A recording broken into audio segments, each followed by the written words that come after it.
Hi viewers, welcome to my channel Rakul stories. நம்ம இன்றைக்கி இந்த வீடியோவில் எந்த படத்தை பற்றின ரிவ்யூ பார்க்க போகிறோம் அப்படின்னா, நம்ம விஜய் சேதுபதி நடிப்பில் வெளிவந்திருக்கிற படம் தான் மகாராஜா.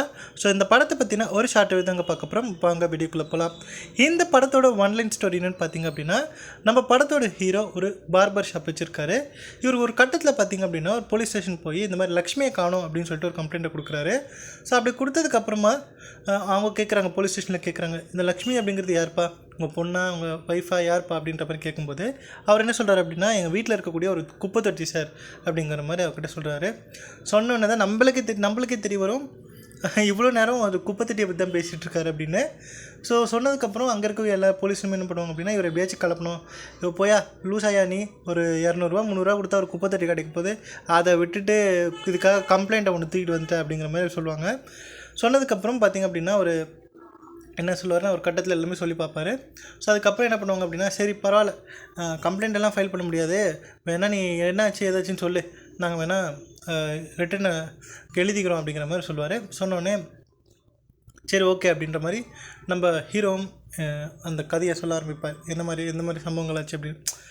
ஸோ அந்த ஒரு சீனே போதுங்க, விஜய் சேதுபதி எந்த மாதிரி ஆக்டர் அப்படிங்கிறது சூப்பராக நடிச்சிருப்பார். நம்ம எல்லாருமே கண் கலங்க வச்சுருப்பார் அந்த சீனில்.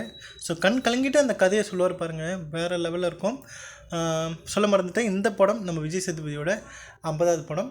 ஸோ வேறு லெவல் படம் அப்படின்னே சொல்லலாம். பொதுவாக இந்த மாதிரியான ஹீரோக்களுக்கு, ஒரு பெரிய ஹீரோக்களுக்கு பார்த்திங்க அப்படின்னா 50வது படமோ 100வது படமோ பார்த்திங்க அப்படின்னா ஒரு சரியாக அமையாது. பட் இந்த படம் நம்ம விஜய் சேதுபதியோட கரியர்லேயே ஒரு பெஸ்ட் படமாக இருக்கும் அப்படிங்கிறதுல எந்த டவுட்டுமே கிடையாது.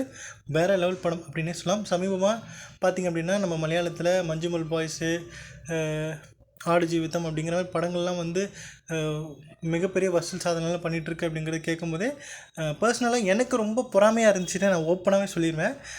அது எனக்கு கொஞ்சம் வருத்தமாக தான் இருந்துச்சு. ஏன்னா நம்ம தமிழில் இந்த மாதிரி படங்கள் பண்ண மாட்டேங்கிறாங்களே அப்படிங்கிற மாதிரி. பட் அதெல்லாம் போக்குற வகையில் பார்த்திங்க அப்படின்னு இந்த படம் வந்திருக்கு. இதுக்கு முன்னாடி கருடன் அப்படின்னு சொல்லிட்டு நம்ம சூரிய நடிப்பில் வந்த அந்த படமும் சரி, அந்த படத்தோட ஒரு படி மேலே அப்படின்னே சொல்லலாம் இந்த படம். ஸோ வேறு லெவலில் எடுத்திருக்காங்க இந்த படம். கண்டிப்பாக இந்த படத்தை போய் பாருங்கள். பார்த்துட்டு உங்களோட ஃபீட்பேக் என்ன அப்படிங்கிறத கமெண்ட் லீவ் பண்ணுங்கள்.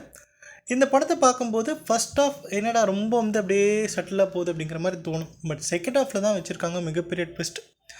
ஃபஸ்ட் ஆஃப் முழுக்க பார்த்திங்க அப்படின்னா பிட்ஸ் அண்ட் பீசஸாக போய்ட்டுருக்கும்.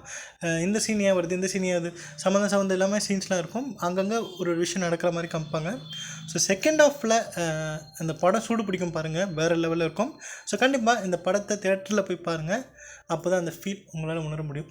ஸோ இந்த படத்தை பார்த்துட்டு உங்களோட ஃபீட்பேக் என்ன அப்படிங்கிறத கமெண்ட்டில் பண்ணுங்கள். ஸோ அந்த வீடியோ பிடிச்சிருந்தால் லைக் பண்ணுங்கள், ஷேர் பண்ணுங்கள். மறக்காமல் என்னுடைய ராக்குல் ஸ்டோரிஸ் அப்படிங்கிற என்னோடய யூடியூப் சேனல் சப்ஸ்கிரைப் பண்ணிடுங்க. தேங்க்யூ.